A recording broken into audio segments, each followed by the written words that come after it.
ഫിൻലൻഡിൽ ജോലി കിട്ടുമെന്ന് എല്ലാവരും പറയുന്നു. പക്ഷേ ശരിക്കും നിങ്ങൾക്കൊരു ചാൻസ് ഉണ്ടോ? സത്യം പറഞ്ഞാൽ ഒരു 90% ആൾക്കാരും ഇവിടെ ജോലിക്ക് അപ്ലൈ ചെയ്തിട്ട് അത് ഫെയിൽ ആവുകയാണ് ചെയ്യുന്നത്. പക്ഷെ നിങ്ങളൊരു കറക്റ്റ് ജോലി ചൂസ് ചെയ്യുവാണെങ്കിൽ നിങ്ങളുടെ ലൈഫ് തന്നെ സെറ്റ് ആവും. അപ്പോൾ ഇന്നത്തെ വീഡിയോയിൽ ഞാൻ പറയാൻ പോകുന്നത് ഫിൻലൻഡിൽ ഏറ്റവും ഡിമാൻഡിലുള്ള 5 ജോലികളെ കുറിച്ചാണ്. 5 jobs which are in high demand in Finland. പിന്നെ ഈ ജോലികളുടെ ഒരു സാലറി എത്രയാ, പിന്നെ അതിന്റെ ഒരു റിയാലിറ്റി എന്തുവാ, അതിന്റെ ഒരു പ്ലസ് ആൻഡ് മൈനസ് എന്തൊക്കെയാണെന്ന് ഇന്നത്തെ വീഡിയോയിൽ കാണാം. അതുപോലെ തന്നെ ജോലി അപ്ലൈ ചെയ്യാനുള്ള കുറച്ച് വെബ്സൈറ്റ്സ് ഒക്കെ ഞാൻ കമന്റ്സിൽ അതിന്റെ ലിങ്ക് കൊടുക്കാം. അത് നിങ്ങൾ നോക്കി അപ്ലൈ ചെയ്യുക. അപ്പോൾ വീഡിയോ മുഴുവനായിട്ട് കാണുക, പിന്നെ ഒരു ലൈക്ക് അടിച്ച് സപ്പോർട്ട് ചെയ്യുക. ഞാൻ ഫിൻലൻഡിൽ ഒരു 5 വർഷമായിട്ട് ജോലി ചെയ്യുന്ന ഒരാളാണ്. അപ്പോൾ ഞാൻ ഈ പറയുന്നതൊക്കെ എൻ്റെ ഒരു എക്സ്പീരിയൻസിന്റെ പുറത്തുവിടാം. കാരണം നിങ്ങൾ ഫേസ്ബുക്കിലും ഇൻസ്റ്റാഗ്രാമിലും ഒക്കെ കാണുന്ന കുറേ വീഡിയോസ് ഉണ്ട്. സ്നോയുടെയും ഭയങ്കര ഹാപ്പി വീഡിയോസ് ഒക്കെ ആയിരിക്കും നിങ്ങൾ കാണുന്നത്. പക്ഷേ ഇതിന് പുറകിൽ ചെറിയൊരു സ്ട്രഗിളും ഉണ്ട്. അപ്പൊ നമുക്ക് വീഡിയോ തുടങ്ങാം. 5 jobs which are in demand in Finland. അപ്പൊ നമ്പർ 1 വരുന്നത് ഹെൽത്ത് കെയർ ജോബ്സ് ആണ്. ഫിൻലൻഡിലെ ഏറ്റവും വലിയൊരു ക്രൈസിസ് എന്ന് പറയുന്നത് ഇവിടുത്തെ ഒരു ഏജിങ് പോപ്പുലേഷൻ ആണ്. ഇവിടെ ഏജിങ് പോപ്പുലേഷൻ കുറച്ച് കൂടുതലാണ്, പക്ഷെ അതിനനുസരിച്ചുള്ളൊരു സ്റ്റാഫ് ഇവിടെ ഇല്ല. അപ്പം ഈ ഒരു ഏജ്ഡ് കെയർ വർക്കേഴ്സ് അല്ലെങ്കിൽ നേഴ്സുമാരെന്നൊക്കെ പറയുന്നത് ഇവിടെ സ്വർണത്തിന്റെ വിലയാണ്. അപ്പൊ ഈ ഒരു കാറ്റഗറിയിൽ വരുന്ന ജോലികൾ എന്ന് പറയുന്നത് രജിസ്റ്റേർഡ് നേഴ്സ്, പ്രാക്ടിക്കൽ നേഴ്സ്, പിന്നെ ഓൾഡ് ഏജ് കെയർ വർക്കേഴ്സ്. ഇവരുടെ ഒരു സാലറി എന്ന് പറയുന്നത് ഇന്ത്യൻ റുപ്പിയിൽ എടുക്കുവാണെങ്കിൽ 2.25 ലക്ഷം തൊട്ട് ഒരു 3.5 ലക്ഷം വരെ ആയിരിക്കും മാസം. ഈ ജോലികളുടെ ഒരു പ്രത്യേകത എന്ന് പറഞ്ഞാൽ ഇത് പെർമനന്റ് ജോബ് ആയിരിക്കും. പിന്നെ നിങ്ങൾക്ക് PR കിട്ടാൻ വളരെ എളുപ്പമുള്ള ജോലികളാണിത്. പക്ഷെ ഈ ജോലികളുടെ ഒരു ഡൗൺ സൈഡ് അല്ലെങ്കിൽ ഒരു നെഗറ്റീവ് എന്ന് പറഞ്ഞു കഴിഞ്ഞാൽ ഇതിന് ഫിന്നിഷ് ലാംഗ്വേജ് അത്യാവശ്യമായിട്ട് അറിഞ്ഞിരിക്കണം. ഇവിടുത്തെ ഒരു മിനിമം ലെവലായ B1 ലെവൽ നിങ്ങൾ കംപ്ലീറ്റ് ചെയ്തിരിക്കണം. ഇത് പക്ഷെ നിങ്ങൾക്ക് ഈസി ആയിട്ട് ചെയ്യാവുന്നതേ ഉള്ളൂ. 1-1.5 വർഷം കൊണ്ട് പഠിച്ചെടുക്കാവുന്നതേ ഉള്ളൂ. എനിക്കറിയാവുന്ന ഒരാൾ ഇവിടെ നഴ്സിംഗ് ജോബ് ചെയ്യുന്നത്, പുള്ളി വന്നിട്ട് 1 വർഷം കൊണ്ട് 1.5 വർഷം കൊണ്ട് പഠിച്ചെടുത്തിട്ട് ഇപ്പം പുള്ളിയുടെ സാലറി എന്ന് പറയുന്നത് 3 ലക്ഷത്തിനടുത്താണ്. അപ്പൊ നിങ്ങളൊരു നേഴ്സ് ആണെങ്കിൽ Finland is one of the best places in Europe. ഇനി നമ്മൾ അടുത്ത സെറ്റ് ഓഫ് ജോബ്സിലേക്ക് പോവുകയാണെങ്കിൽ അത് സ്കിൽഡ് ട്രേഡ് ജോബ്സ് ആണ്. ഇതിൽ മെയിൻ ആയിട്ട് വരുന്നത് ഇലക്ട്രീഷ്യൻസ്, പ്ലംബേഴ്സ്, പിന്നെ കൺസ്ട്രക്ഷൻ വർക്കേഴ്സ്. ഫിൻലാൻഡിലെ യങ് ആയിട്ടുള്ള ആൾക്കാർ ഇങ്ങനെയുള്ള ജോബ്സ് പൊതുവെ ചെയ്യാറില്ല. അപ്പം ഇങ്ങനത്തെ ജോബ്സിന് ഇവിടെ ഭയങ്കര ഡിമാൻഡാണ്. ഇനി ഈ ഒരു ജോലികളുടെ ഏതാണ്ട് ഒരു സാലറി എന്ന് പറയുന്നത് 2 ലക്ഷം തൊട്ട് 3.25 ലക്ഷം വരെയൊക്കെയാണ്. അപ്പൊ ഈ ഒരു ജോബ് അപ്ലൈ ചെയ്യാൻ വേണ്ടിയിട്ട് ഒരു പ്ലസ് എന്ന് പറയുന്നത് ഇതിന് ഡിഗ്രിയുടെ ഒരു ആവശ്യം വരുന്നില്ല.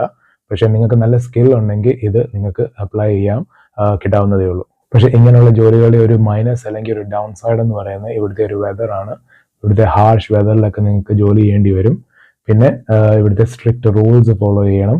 അതുപോലെ തന്നെ കുറച്ച് ഫിസിക്കൽ വർക്കാണ്. അപ്പം ഇതെല്ലാം കൂടെ നിങ്ങൾക്ക് ചെയ്യാൻ പറ്റുമെങ്കിൽ ഇത് നല്ലൊരു ഓപ്ഷനാണ്. അപ്പൊ കേരളത്തിൽ നിന്നും നല്ല പണി അറിയാവുന്ന ഒരു ഇലക്ട്രീഷ്യൻ ഇവിടെ വരുവാണെങ്കിൽ നല്ലപോലെ പൈസ ഉണ്ടാക്കാം. അപ്പൊ ഇതിലൊരു ടിപ്പ് എന്ന് പറയുന്നത് നിങ്ങളൊരു ബേസിക് ഫിനിഷ് പഠിക്കുവാണെങ്കിൽ നിങ്ങളുടെ ജോബ് ചാൻസസ് ഒരുപാട് കൂടും. ഇനി ഒരു അടുത്ത കാറ്റഗറി ഓഫ് ജോബ്സ് എന്ന് പറയുന്നത് IT ജോബ്സ് ആണ്. ഫിൻലൻഡ് എന്ന് പറയുന്ന ഒരു ടെക് കൺട്രിയാണ്. നിങ്ങൾക്കറിയാം നോക്കിയ എന്ന് പറയുന്നത് ഒരു ഫിനിഷ് കമ്പനിയാണ്. അപ്പൊ ഈ ഒരു സെറ്റ് ഓഫ് ജോബ്സിനകത്ത് വരുന്നത് സോഫ്റ്റ്വെയർ ഡെവലപ്പേഴ്സ്, അതുപോലെ തന്നെ AI engineers, cyber security jobs, ഇതൊക്കെയാണ്. ഇതിനകത്ത് സാലറി ഒബ്വിയസ്ലി കുറച്ച് കൂടുതലാണ്. 3 ലക്ഷം തൊട്ട് 6 ലക്ഷം വരെ ആയിരിക്കും ഇങ്ങനെയുള്ള ജോലികളുടെ സാലറി. ഇതിന്റെ ഒരു ഹ്യൂജ് അഡ്വാൻറ്റേജ് എന്ന് പറയുന്നത് ഇവിടെ നിങ്ങൾക്ക് ഇംഗ്ലീഷ് കൊണ്ട് മാത്രം കാര്യം സാധിക്കും. ഫിനിഷ് പഠിക്കേണ്ട ആവശ്യം വരുന്നില്ല.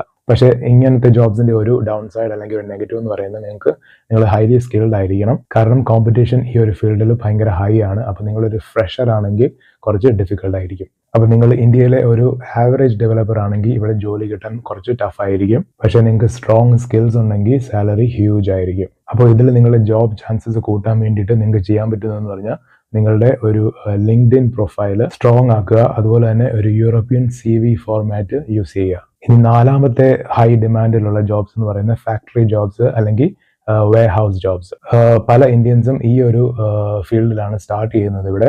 പിന്നെ വേറെ ജോലികളിലോട്ട് പോകും. അപ്പൊ ഈ ഒരു കാറ്റഗറിയിലുള്ള ജോബ്സ് എന്ന് പറയുന്നത് ഫുഡ് ഫാക്ടറി, പാക്കേജിങ്, അതുപോലെ തന്നെ വെയർ ഹൗസ് പിക്കിംഗ് ജോബ്സ്. ഈ ജോലികളുടെ ഒരു സാലറി എന്ന് പറയുന്നത് 1,80,000 തൊട്ട് ഒരു 2.5 ലക്ഷം വരെ ആയിരിക്കും. ഇതിന്റെ ഒരു അഡ്വാൻറ്റേജ് എന്ന് പറയുന്നത് പലപ്പോഴും ഇതിന് ഫിനിഷ് ലാംഗ്വേജിന്റെ ഒരു ആവശ്യം വരുന്നില്ല. പക്ഷേ ഇതിന്റെ ഒരു റിയാലിറ്റി എന്ന് പറഞ്ഞാൽ ഇത് മിക്കതും ഷിഫ്റ്റ് ജോലികളായിരിക്കും. അതുപോലെ തന്നെ ഒരുപാട് നൈറ്റ് ഷിഫ്റ്റ് ജോലികളുമായിരിക്കും. അപ്പൊ നിങ്ങൾക്ക് ചെയ്യാൻ പറ്റുന്നതെന്ന് പറഞ്ഞാൽ ഇതൊരു എൻട്രി ജോബായിട്ട് കണക്കാക്കി പിന്നെ പതുക്കെ വേറെ ജോലിയിലോട്ട് പോവാം. അപ്പൊ നിങ്ങൾക്ക് ഈ വീഡിയോ ഇഷ്ടപ്പെടുന്നുണ്ടെങ്കിൽ ഒരു ലൈക്ക് അടിച്ച് സപ്പോർട്ട് ചെയ്യുക. ഇനി നമ്മുടെ ഫൈനൽ ഗ്രൂപ്പ് ഓഫ് ജോബ്സ് എന്ന് പറയുന്നത് ഡ്രൈവേഴ്സ് ആണ്. ഫിൻലൻഡിൽ ഭയങ്കര ഷോർട്ടേജ് ഉള്ള ഒരു ജോലിയാണ് ഈ ഡ്രൈവിംഗ് ജോബ്. ഇതിനകത്ത് വരുന്ന 2 മെയിൻ ജോബ്സ് ആണ് ട്രക്ക് ഡ്രൈവേഴ്സും പിന്നെ ബസ് ഡ്രൈവേഴ്സും. ഇവരുടെ ഒരു സാലറി എന്ന് പറയുന്നത് 2.5 ലക്ഷം തൊട്ട് 4 ലക്ഷം വരെയാണ് മാസം. ഇതിന്റെ റിക്വയർമെന്റ് എന്ന് പറയുന്നത് ഫിനിഷ് ഡ്രൈവിംഗ് ലൈസൻസ്, പിന്നെ ഇവിടുത്തെ ലോക്കൽ ഡ്രൈവിംഗ് റൂൾസ് അറിഞ്ഞിരിക്കണം. പക്ഷേ ഇതിൻ്റെ ഒരു നെഗറ്റീവ് നമ്മൾ നോക്കുകയാണെങ്കിൽ കുറച്ച് ലോങ് അവേഴ്സ് ആയിരിക്കും, അതുപോലെ തന്നെ കുറച്ച് ഉത്തരവാദിത്വം കൂടുതലുള്ള ജോലിയാണിത്. ഇത് ശരിക്കും പറഞ്ഞാൽ ഒരു ഹൈ പേയിങ് സ്റ്റേബിൾ ജോബാണെന്ന് പറയാം. അപ്പോൾ ഇതാണ് 2026 ഫിൻലൻഡിലെ ഏറ്റവും ഡിമാൻഡിലുള്ള 5 ജോലികൾ. അപ്പോൾ നിങ്ങൾക്ക് ഫിൻലൻഡിലെ ഈ ഒരു ലാംഗ്വേജ് ബാരിയറും വിന്റർ ഡിപ്രഷനും ജോലി കിട്ടാനുള്ള ബുദ്ധിമുട്ടും ഇതൊക്കെ മറികടക്കാമെങ്കിൽ ഇത് നല്ല ഒരു ഓപ്ഷനാണ്.